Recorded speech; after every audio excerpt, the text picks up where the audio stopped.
gehen sie wieder.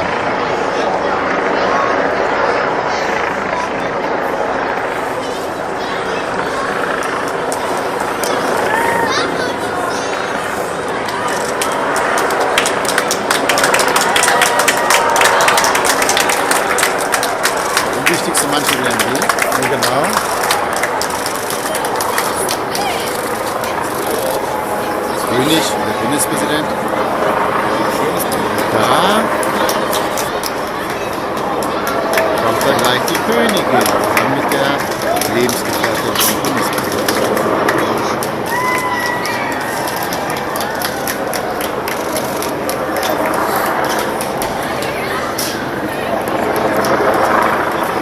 Und der Rest der Gang ist alle vorbei. Da sieht man den Weg nochmal ganz genau, wie alle rumlaufen.